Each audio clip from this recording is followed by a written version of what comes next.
34 বছরের মধ্যে আপনি কখনো শুনেছেন কলকাতায় একটা পুজো, সেই পুজোকে পুলিশ বন্ধ করে দেবে বলে চিঠি দিচ্ছে? এই শাসনে যতবার হয়েছে গার্ডরেল সামনে আমরা এপারে, এরকম একটা ব্যবস্থা চাই যেখানে গার্ডরেলটা পিছনে থাকবে, মানুষ তার সামনের দিকে এগিয়ে যাবে। স্থায়ী কাজ কমে গেছে, যেহেতু আমাদের এখন কাজের নিরাপত্তা কমে গেছে। আগে আপনার পিএফ ছিল, ইএসআই ছিল, গ্র্যাচুইটি ছিল, এখন তো কিছু নাই। ভোট পেলো দুর্নীতি বিরুদ্ধে কথা বলে, এখন ভোট চাইতে যাচ্ছে অন্য হিন্দু মুসলিম খ্রিস্টান এইসব কথা বলে। আরএসএস ঠিক যে ট্র্যাকে রাজনীতিকে আনতে চেয়েছিল, যে মন্দির মসজিদ নিয়েই বিতর্ক হবে, তৃণমূল সেই খেলাই তো খেলছে।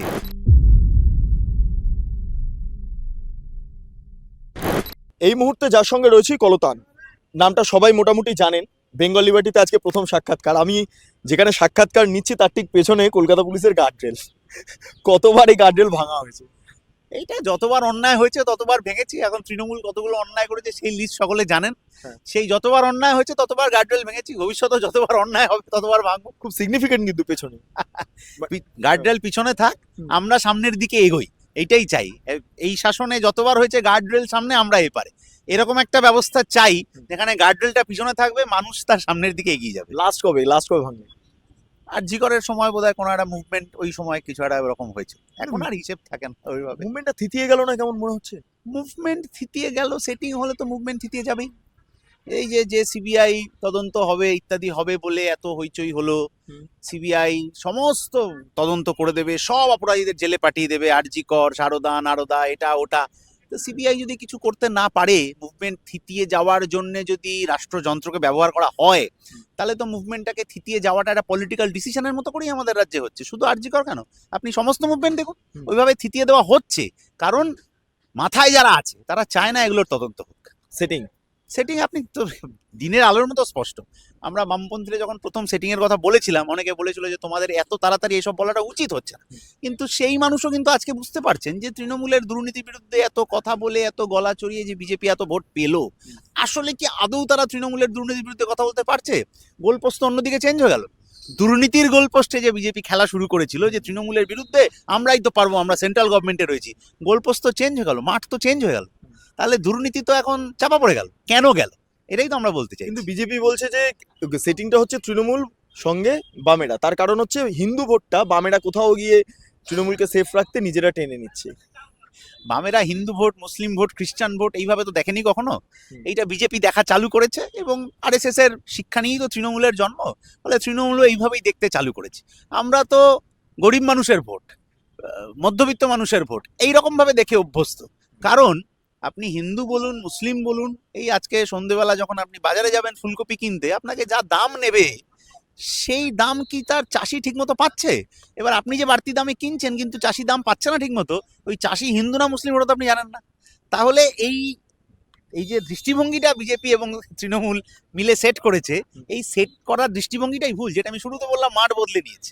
ভোট পেলো দুর্নীতি বিরুদ্ধে কথা বলে, এখন ভোট চাইতে যাচ্ছে অন্য হিন্দু মুসলিম খ্রিস্টান এইসব কথা বলে। এইটা কেন হবে? কিন্তু এই যে হিন্দু মুসলমান এই ফ্যাক্টরটা এই মুহূর্তে তো এ রাজ্যে সত্যি বর্তমান, মানে এটা তো কোনোদিন আমরা দেখিনি, কিন্তু পোলারাইজেশনটা একদম স্পষ্ট হয়ে গেছে। এটার মূল কারণ কেন? আপনারা তাহলে 34 বছর শাসন করেছেন, ভাববাদ থেকে মানুষকে বস্তুবাদে আনতে পারলেন না? 34 বছরের মধ্যে এই ধরনের ঘটনা তো কখনো ঘটেনি। কিন্তু মানুষের তো চেতনার পরিবর্তন ঘটলো না। হ্যাঁ, 34 বছরের মধ্যে এই চেতনা ছিল তো। গত 13 বছর ধরে আরএসএস এর পরিকল্পনায় এই চেতনাকে ধ্বংস করার কাজ হয়েছে। 34 বছরের মধ্যে আপনি কখনো শুনেছেন কলকাতায় একটা পুজো, সেই পুজোকে পুলিশ বন্ধ করে দেবে বলে চিঠি দিচ্ছে? আপনি কখনো শুনেছেন? কখনো হয়নি। কোথায় কোন পুজো হবে না হবে সেইটা নিয়ে ভিড় কিভাবে সামলাতে হবে সেইটা পুলিশ দেখতো 34 বছর। কিন্তু কোন পুজো বন্ধ করতে হবে, কোন পুজো চালু করতে হবে, এইগুলো পুলিশ দেখতো না, কাজই ছিল না এগুলো করার। 34 বছরের মধ্যে কটা মন্দির হয়েছে? 34 বছরের বাম শাসনে কটা মসজিদ হয়েছে? এক্ষুনি কিন্তু আমাদের কাছে তথ্য নেই, কারণ হয়েছে তার মতো করে। কিন্তু এখন কোথায় মন্দির হবে আর কোথায় মসজিদ হবে এইটা নিয়ে মেন স্ট্রিমের পলিটিক্স তারা সবাই ব্যস্ত। কেন? 34 বছরে তো এগুলো প্রয়োজন ছিল না। মেন স্ট্রিম মিডিয়াও তো তাই করছে, সেটা প্রচার করছে। হ্যাঁ, মিডিয়ার একাংশ তাই করছে, রাজনীতিবিদদের মধ্যে তৃণমূল বিজেপি তাই করছে। কোথায় মন্দির, কোথায়, অথচ পশ্চিমবাংলায় মন্দির কত হয়েছে, মসজিদ কত হয়েছে, আমার জন্মের আগে কত হয়েছে, আপনার জন্মের আগে কত হয়েছে। এত রাজনীতি হয়নি, এত বিতর্ক হয়নি। কেন হয়নি? কারণ তখন দৃষ্টিভঙ্গিটা অন্য ছিল, তখন ওই গোলপোস্টটা অন্য ছিল, যে খেতে পাবো কিনা, পড়তে পাবো কিনা, স্কুলে পড়তে যাবো কিনা, ইত্যাদি ইত্যাদি ইত্যাদি। এখন সিস্টেমটা চেঞ্জ হয়ে গেল। কেন হলো? এই সেটিংটা কেন হয়েছে? কারণ আপনি বিজেপি করুন বা বিজেপির বিরোধিতা করুন, আরএসএস এর ভাবনা আপনার মাথার মধ্যে থাকলে আপনি ওই লাইনই রাজনীতি করবেন, যেটা আমার রাজ্যে তৃণমূল সরকার করছে। আরএসএস ঠিক যে ট্র্যাকে রাজনীতিকে আনতে চেয়েছিল, যে মন্দির মসজিদ নিয়েই বিতর্ক হবে, তৃণমূল সেই খেলাই তো খেলছে। তাহলে তৃণমূলই যদি ওদের হয়ে এত ভালো ব্যাটিং করে দেয়, তাহলে আর আরএসএস এর প্রয়োজন কি পশ্চিমবাংলায় বিজেপিকে মাঠে নামানোর, কি ক্ষমতা দেওয়া? তৃণমূলই তো ওদের কাজ করে দিচ্ছে। মানে ইসলামিক সাম্রাজ্যবাদ কি কোথাও গিয়ে হচ্ছে মনে হচ্ছে? কারণ এই বাবরি মসজিদ ভাবা যায় মানে এইটা এত বিতর্কিত বিষয় হুমায়ুন কবির করলেন এবং লোকজন বলছে না আমাদের খাওয়ার দরকার নেই, আমাদের শিক্ষা দরকার নেই, আমাদের মসজিদ হলেই হবে। এইটা কিছু মানুষ বলছেন, মানে তাদের মধ্যে একটা হিস্টেরিয়ার মতো করে তৈরি করা হয়েছে। তো এইটাও এখন যে আমরা যে সিস্টেমটার মধ্যে এখন আছি, ওরা চায় মানুষের মধ্যে এই জিনিস তৈরি হোক। অতীতে আপনার আমার আগের প্রজন্ম, এটা আমাদের বরাবর ছিল যে হ্যাঁ, ছেলে মেয়েকে টাকা দিয়ে ভর্তি করাবোই না ওখানে ভর্তি। এই যে ভাবনাটা আমাদের আগের প্রজন্মতে ছিল, কোথাও কোথাও এটা বদলে দেওয়ার একটা চেষ্টা হচ্ছে না? এই চেষ্টাটা কেন হচ্ছে? যে ওই আমাকে আমার মতো বাঁচতে দাও এর মতো, একেবারে ওই পলিসিতে, যে তুমি বাবা তোমারটুকু নিয়ে থাকো, তোমার পাশের বন্ধু, তোমার অমুক কলিগ, তোমার ওই গ্রামের কৃষক, ওদের কথা তোমারও তো ভাবার দরকার নেই। এবং যেহেতু আমাদের হাতে এখন স্থায়ী কাজ কমে গেছে, যেহেতু আমাদের এখন কাজের নিরাপত্তা কমে গেছে, আগে আপনার পিএফ ছিল, ইএসআই ছিল, গ্র্যাচুইটি ছিল, এখন তো কিছু নাই। কোনো রকমের একটা কন্ট্রাকচুয়াল কাজ 6 মাস আছে কি নেই, বসের কথা না শুনলে 3 মাসের মধ্যে বাতিল হয়ে যাচ্ছে, কোনো প্রতিবাদের জায়গা থাকছে না। তাহলে এই আশঙ্কার জায়গা থেকে মানুষ আরো নিজেরটুকু আঁকড়ে ধরার চেষ্টা করছে। এই শুধু নিজেরটুকু আঁকড়ে ধরার চেষ্টাটা আসলে তৃণমূল বিজেপিকে হোক বা আরো বৃহত্তর স্ফিয়ারে হচ্ছে যে ট্রাম্পকে হোক, এই সুবিধাটা পাইয়ে দিচ্ছে যে মেজর অংশের মানুষ যে এক জায়গায় দাঁড়িয়ে কোনো একটা পলিসির বিরুদ্ধে আঙ্গুল তুলবেন, এই জায়গাটাকে ওরা আস্তে আস্তে আস্তে আস্তে ভেঙে দিতে পারছে। ফলে কোথাও একটা মসজিদের নাম নিয়ে রাজনীতি হচ্ছে, কোথাও একটা মন্দিরের নাম নিয়ে রাজনীতি হচ্ছে, কোথাও হচ্ছে যে একটা গোটা দেশের ব্যবস্থাটাই এমন করে দেওয়া হচ্ছে যে পুরো গোয়াজিউ লাইক হচ্ছে। এই আমাদের প্রতিবেশী দেশে যা হচ্ছে, গোটাটা এনার্কি। এই এনার্কিটার মধ্যে দিয়ে কোনো একটা পজিটিভ ভাবনা উঠে আসছে না। এইটা আমাদের রাজ্য, আমাদের দেশ, আমাদের পৃথিবীর ভবিষ্যতের পক্ষেও তো খারাপ। একটা বিষয় যে আপনি ধর্মীয় যে উগ্রবাদ তার বিরুদ্ধে কথা বলছেন, সেটা ইসলামিক হোক, সেটা হচ্ছে হিন্দু হোক, যাই হোক, হিন্দুত্ব ইসলামিক, কিন্তু নওশাদ সিদ্দিকী তিনি তো ফুরফুরা শরীফের একজন পীরজাদা, ঠিক আছে? ফলে তার তো একটা ধর্মীয় রাজনীতি রয়েছে, ধর্ম রয়েছে তার নেপথ্যে, তো তাকে জোটে আনতে কি আপনাদের মনে হচ্ছে না এই কথাগুলো? যে মানুষ আমাদের ভোট দেন তাদেরও নিজস্ব ধর্ম রয়েছে, কিন্তু নৌশাদ সিদ্দিকীরও একটা নিজস্ব ধর্ম রয়েছে, তার নিজস্ব বিশ্বাস। সেই বিশ্বাসের জায়গা কেউ আঘাত করবে না তো। আবার নৌশাদ সিদ্দিকী বক্তৃতায় যা কথা বলেন, উনি একজন রাজনৈতিক দলের নেতা হিসেবে, একজন বিধায়ক হিসেবে যা কথা বলছেন, তাতে তো রুটি রুজির কথা আসছে, তাতে তো চাকরি বাকরির কথা আসছে, তাতে পরিযায়ী শ্রমিকের যন্ত্রণার কথা আসছে, যে কথাগুলো আমরাও বলেছি। ফলে তাকে জোরে রাখতে কোনো অসুবিধা নেই। তো অসুবিধা নেই এই কারণে যে ওর রাজনীতির কথা এবং বামেদের রাজনীতির কথা সেটা মিলে যাচ্ছে। উনি যদি ধর্মের কথা বলতেন, তাহলে মানে এই যা অন্যান্য ধর্মগুরুরা একাংশ যেটা বলার চেষ্টা করছেন, বিজেপির তরফ থেকে বলা হচ্ছে, আবার সংখ্যালঘুদেরও এরকম আমাদের প্রতিবেশী দেশে তো হচ্ছেই, এই একে মারো, ওকে কাটো, ওকে ধরো, এই যে মারামারি কাটাকাটির কথা, সেটা কোনোদিন নৌশাদ তার মঞ্চে দাঁড়িয়ে তার রাজনীতির কথায় বলেছেন বলে আমি শুনিনি। আমি যা শুনেছি সেটা তো তাদের গরিব মানুষ কি করে আরো ভালো থাকবে, তার ভোটার কি করে আরো ভালো থাকবে, পরিযায়ী শ্রমিকের কেন এত যন্ত্রণা হবে, ওয়াকফ বোর্ডের সম্পত্তি নিয়ে বিজেপি সরকারের মতো করে আমার রাজ্যের তৃণমূল সরকার কেন অ্যাক্ট করা চালু করলো, এই ধরনের কথা উনি বলেছেন। ফলে জোটে রাখতে কোনো অসুবিধা নেই, তো রুটি রুজির কথাই তো হচ্ছে। কিন্তু এই নওশাদ যখন ডায়মন্ড হারবারে দাঁড়ালেন না, বা আপনারা অনেকেই বলেছিলেন সেটিং হয়ে গিয়েছে, সেটিং হয়ে গিয়েছে, এই জোটটাও যেটা ধর্মনিরপেক্ষ গণতান্ত্রিক, তার সঙ্গে হচ্ছে সংযুক্ত মোর্চা জোট, সেই জোটটাও 5 বছর ধরে আমি দেখতে পারলাম না। নওশাদের একাধিক বিরোধিতা বামেদের তরফে উঠে এসেছিল, অনেক কর্মসূচিতে তাকে দেখা যায়নি। তাহলে হঠাৎ করে এই 26-এর নির্বাচনের প্রাক্কালে হঠাৎ করে নওশাদ প্রীতি বামেদের কেন? না, হঠাৎ প্রীতি ব্যাপার। বামফ্রন্ট একটা দীর্ঘদিন লড়াই আন্দোলনের জোট, আজ থেকে তো নয়, সে দীর্ঘ সময় ধরে, বছরের পর বছর ধরে লড়াই আন্দোলন, মতাদর্শের চর্চা একসাথে হতে হতে হতে হতে বামফ্রন্ট গড়ে উঠেছে। এবার বামফ্রন্টের বাইরেও এরকম অনেক রাজনৈতিক দল আছে যাদের সাথে আমাদের নির্বাচনী সমঝোতা হয়। কংগ্রেসের সাথে হয়েছে, সিপিআইএম এর লিবারেশনের সাথে হয়েছে, আইএসএফ এর সাথেও হয়েছে। এগুলো বামফ্রন্টের অংশ নয়, কিন্তু বৃহত্তর লড়াইতে এরা প্রত্যেকেই বামেদের সাথে আছে। বাংলাদেশের ঘটনার বিরুদ্ধে যখন আমরা মিছিল করলাম, তখন সিপিআইএম এর লিবারেশন ছিলেন।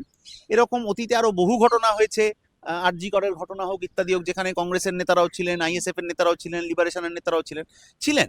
দীর্ঘ সময় চলতে চলতে চলতে চলতে ভবিষ্যতে আবার নতুন একটা লড়াই আন্দোলনের ফ্রন্ট গড়ে উঠবে কিনা সেটা তো আলাদা প্রশ্ন, সেটা তো আমি বলতে পারবো না। কিন্তু লড়াই আন্দোলনের ফ্রন্ট সেই চলতে চলতে নির্বাচনের সময় আরো কিছু ধর্মনিরপেক্ষ অংশ, যুক্তিবাদী অংশ, মুক্তমনা অংশ এসে জুড়ে যান। আইএসএফ সেরকমই একটা অংশ, সেটা জুড়ে যাবেন। এবার 24 সালের লোকসভার সময় তাদের পার্টির সিদ্ধান্ত, সেটাই হয়েছে। আমরা সেই সিদ্ধান্তকে সম্মান জানিয়েছি, কিন্তু আমাদের পার্টির পক্ষ থেকে এরকম কোনো কথা বলা হয়েছে বলে আমি শুনিনি। আবার এবারের লড়াইয়ের সময় উনি এসছেন, পার্টি অফিসে এসছেন, কথা হয়েছে, ভবিষ্যতে আরো কথা হবে, একসাথেই হবে লড়াই। আচ্ছা, বামপন্থায় দুটো শব্দ খুব প্রচলিত আছে, একটা শ্রেণী শত্রু, আর মাও সেতুং বলেছিলেন শত্রু শত্রু আমার বন্ধু। কংগ্রেসের ক্ষেত্রে কোনটা প্রযোজ্য, একসময় শ্রেণী শত্রু আর এখন শত্রু শত্রু আমার বন্ধু? না না না, কথাটা হচ্ছে যে কংগ্রেসের অর্থনৈতিক নীতির বিরোধিতা বামপন্থীরা করেছে, আবার বামেদেরও এরকম বহু নীতির বিরোধিতা কংগ্রেসও করেছে। পশ্চিমবাংলা দিয়ে আপনি ধরুন, 47 সাল থেকে 2011 পর্যন্ত কখনো কংগ্রেস বিরোধী, কখনো বামপন্থীরা বিরোধী, প্রচুর লড়াই আন্দোলন হয়েছে, রক্তক্ষয়ী সংগ্রাম হয়েছে, বক্রেশ্বর হবে কিনা, হলদিয়া হবে কিনা, সেক্টর 5 হবে কিনা, সেই নিয়ে প্রচুর টানাহেচড়া হয়েছে। কিন্তু কখনো মুখ্যমন্ত্রী বা তার পরিবারের দিকে বা অন্য মন্ত্রীর দিকে আঙুল তুলে কেউ বলতে পারেনি যে এই তো বেটারা চুরি করছে, দুর্নীতি করছে, এই করেছে, ওই করেছে, এইটা হয়নি। ফলে এই লড়াইটা ছিল। এবং যখন বিজেপি এলো, এটা আমরা তখনই বলেছিলাম যে কংগ্রেসের সাথে কিছু মতাদর্শগত লড়াই অর্থনীতির প্রশ্নে ইত্যাদির প্রশ্নে আছে, কিন্তু কংগ্রেস কখনো চায়নি, বা অন্যান্য যে দলগুলো ইন্ডিয়া জোটের ব্লকের মধ্যে আছে, তারা কখনো চায়নি ভারতবর্ষের মানুষের মনটাকে, মগজটাকে বদলে দিতে, ওটাকে নির্দিষ্ট খোপের মধ্যে বন্দি করে দিতে, যেটা আরএসএস চেয়েছে। ফলে আরএসএস এর সাথে ভারতবর্ষের অন্য কোনো রাজনৈতিক দলের তুলনা হবে না, যে আরএসএস বিজেপিকে ভোটের ফ্রন্টে দাঁড় করেছে। ফলে বিজেপির বিরুদ্ধে যতক্ষণ লড়াই, ততক্ষণ 1:1 হতে হবে, কারণ 1:3 বা 4 হয়ে গেলে আসলে শাসকের লাভ। ফলে ওই শক্তি, যারা আসলে ভারতবর্ষের মানুষের মনটাকে, মগজটাকে বদলে দিতে চাইছে, যারা একটা ধর্মের ভিত্তির কথা বলছে, কিন্তু সেই ধর্মের মানুষও যখন আসামে কি উড়িষ্যায় পিটিয়ে মরছে, বিজেপির নেতারা কিন্তু রাস্তায় মিছিল করতে নামছেন না। বাংলাদেশের ঘটনায় নামছেন, গ্রাহাম স্টেন্সের সময় নামেননি, আফরাজুলের সময়ও নামেননি, এমনকি কার্বি আংলংয়ে যে মারা গেলেন বাঙালি শ্রমিক, উড়িষ্যায় যে মারা গেলেন বাঙালি শ্রমিক, তার জন্যও নামেন। ফলে এই বদল যারা করে দিচ্ছে, তাদের বিরুদ্ধে অল আউট লড়াই করতে হবে, অল আউট, এবং সবাইকে একসাথে নিয়ে লড়াই করতে হবে। তাতে আমার বা আপনার বা অন্য কারুর ব্যক্তিগত ইগোটা কোনো ব্যাপার নয়, হওয়া উচিতও নয়। ওই শক্তি যতক্ষণ না সরছে, ততক্ষণ অবধি জাতীয় স্তরে ঐক্যবদ্ধ হয়েই আমাদের লড়াই করতে হবে। কিন্তু যেরকম মমতা বন্দ্যোপাধ্যায় যখন সরকারে আসবেন ঠিক 2011 সালের আগে, আপনাদের বিরুদ্ধে অর্থাৎ সিপিআইএম বা বামফ্রন্টের বিরুদ্ধে বেশ কিছু পার্টি, তারা কমিউনিস্ট পার্টিতেও দীক্ষিত, তারা বিরোধিতা করেছিলেন, এবং মাওবাদীরা তো ছিলেনই তার সঙ্গে, যেটা আপনারা অভিযোগ করে আসছেন। আজকের দিনে দাঁড়িয়ে যদি মমতা বন্দ্যোপাধ্যায় আপনাদের প্রধান শত্রু হয়ে ওঠে, তাহলে বৃহত্তর জোটটা কেন নয়? বুঝতে পারলাম না। মানে বৃহত্তর জোট যেটা বলা হয়, সমস্ত কিছু দল বিভেদ ভুলে, ধর্ম ভুলে, এক জায়গায় সমস্ত বৃহত্তর, মানে একটা বিভিন্ন বিরোধী পার্টিগুলোকে একত্রিত করা, এই মমতা প্রচেষ্টা কেন? বন্দ্যোপাধ্যায়ের সাথে যাওয়া মানে একসাথে, না, সেটা বলছেন? আলাদা আলাদা মমতা বন্দ্যোপাধ্যায়কে হারানোর জন্য আলাদা করে কেন একত্রিত ভাবে কোনো পার্টি? মমতা বন্দ্যোপাধ্যায়কে হারানোর জন্য বামপন্থীরা তো একজোট হয়েছে, কংগ্রেস তার সাথে আছে, আইএসএফ তার 16, সাথে সেটা তো আছে। 24 বা 26-এ তো সেটা দেখা যায়। 26-এ কি হবে সেটা তো জানা নেই। হ্যাঁ। 24-এ কংগ্রেসের সাথে জোট তো হয়েছিল। সে জোটটা বলা যায়? না না, সেটা আপনি নাই বলতে পারেন, কিন্তু 24-এ জোট হয়েছিল, হ্যাঁ। 26-এ আবার, এখন আমি যা মানে ভবিষ্যৎ দ্রষ্টা, তো আমি তো জ্যোতিষ নই, 26-এও নিশ্চয়ই মমতা বন্দ্যোপাধ্যায়ের বিরুদ্ধে একটা ঐক্যবদ্ধ ফ্রন্ট হবে, কিন্তু সেখানে বিজেপি থাকতে পারবে না কখনো। কারণ ওরা যদি চাইতেন যে হ্যাঁ, মমতা বন্দ্যোপাধ্যায় এবং তার দলের বিরুদ্ধে যে দুর্নীতির অভিযোগ আছে সেটা নিয়ে আমরা লড়ব, আপনার মনে থাকবে 19, 20, 21, 22 এই সময়টা দুর্নীতির বিরুদ্ধে একটা বিরাট আন্দোলন তৈরি হচ্ছিল, চোর ধরো জেল ভরো স্লোগান চারিদিকে চড়ে গেছিল। বিজেপির নেতারাও বললেন হ্যাঁ, এবার একটা এসপার ওসপার হবে। বিরোধী দলনেতা আমার এখন যিনি আছেন, তিনি 3টে তারিখ ঘোষণা করেছিলেন 23শে ডিসেম্বরে, যে এই 3টে তারিখ ইডি সিবিআই আসবে আর তৃণমূলের 4, 3, 2 নম্বর নেতাকে তুলে নিয়ে চলে যাবে। 26-এর জানুয়ারি ফেব্রুয়ারি চলে এলো, দুর্নীতির বিরুদ্ধে লড়াইয়ের কথা আর শুভেন্দুবাবু বলতে পারছেন না। কেন পারছেন না? দিল্লির নেতারা এমন কি করলেন যে তাকে এখন হচ্ছে যে হিন্দু মুসলিমের কথা বলতে হচ্ছে? আপনি তার পুরনো ভিডিওগুলো দেখবেন, তিনি তো বলেছিলেন যে হ্যাঁ, দুর্নীতির বিরুদ্ধে লড়াই হবে। আমি ছিলাম। হ্যাঁ? 3 দিনের যে ডেটটা বলেছিলেন, আপনি ওখানে ছিলেন, তাহলে আপনি তো নিজেই জানেন। আজকে তাকে তিনি ওইটা কেন বলতে পারছেন না?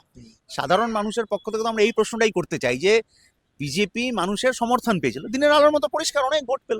অনেক ভোটটা কি করে পেল?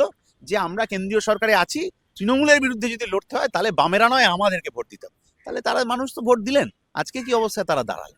তাহলে সেই যে আমরা সেটিং এর কথা বলেছিলাম, আজকে দিনের আলোর মতো পরিষ্কার তো এটা। এরা যে কি মুসলমানরা কোনোভাবে ব্যবহৃত হচ্ছেন তেজপাতা হিসেবে? এই রাজ্যের সাধারণ মানুষ ব্যবহৃত হচ্ছে।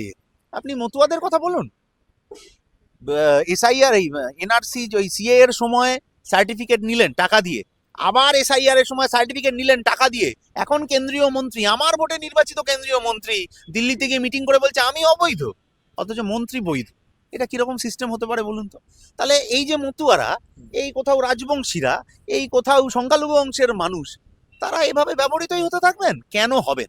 এই প্রশ্নটাই তো আমরা করতে চাইছি। বাংলাদেশ নিয়ে যখন কথা হচ্ছে, বিজেপি বলছে বাংলাদেশে হিন্দুরা আক্রান্ত। ঠিক, বাংলাদেশে হিন্দুরা আক্রান্ত, তার বিরুদ্ধে বামপন্থীরা মিছিল করেছেন। বাংলাদেশে বৌদ্ধরাও আক্রান্ত। আপনি বিজেপিকে কোনো কথা বলতে শুনছেন? বলবে না। কেন বলবে না? কারণ ওইটা ওদের রাজনীতির ফ্রেমওয়ার্কের মধ্যে পড়ছে না।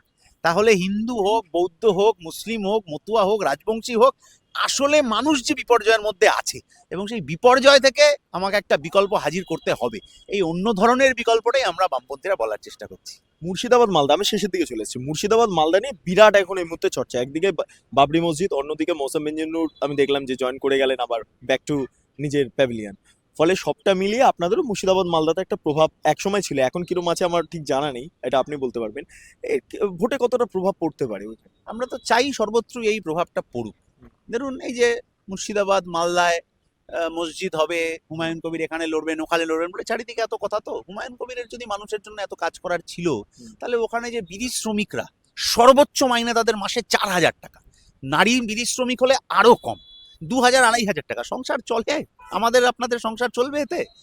তাহলে সেই বিড়ি শ্রমিকদের জন্য উনি এতদিন মন্ত্রী ছিলেন, এই ছিলেন, ওই ছিলেন, বিধায়ক ছিলেন, কি করলেন? কিছু তো করলেন না। মালদা মুর্শিদাবাদে গঙ্গা পদ্মার ভাঙনে ভয়ঙ্কর মানুষ বিপর্যস্ত, অনেকবার আপনারাও খবর করেছেন।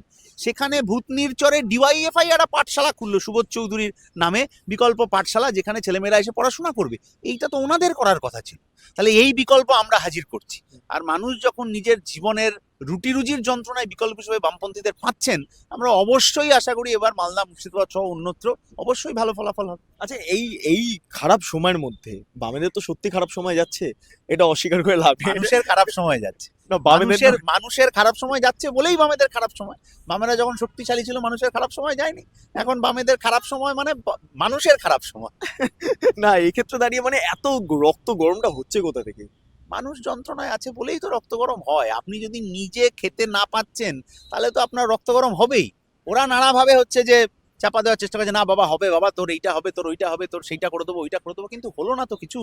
ধরুন একজন লোক আপনার এই এই- এই যে এইটা চুরি করেছে, হ্যাঁ, এই বুমটা চুরি করেছে, তাহলে কি বুম চুরি হয়েছে মানে চোরের বিরুদ্ধে আপনি এফআইআর করবেন, তদন্ত হবে তো? কেন্দ্রের রাজ্যের সরকার আপনার এই বুমটা চুরি করেছে, কেন্দ্রের সরকার যদি এসে গোটা বড়বাজার এসপ্ল্যানেড চত্বরে বুম বিক্রি বন্ধ করে দেয়, তাহলে কি আপনার সমস্যার সমাধান হবে? একদমই না। 100 দিনের কাজে তো তাই হলো।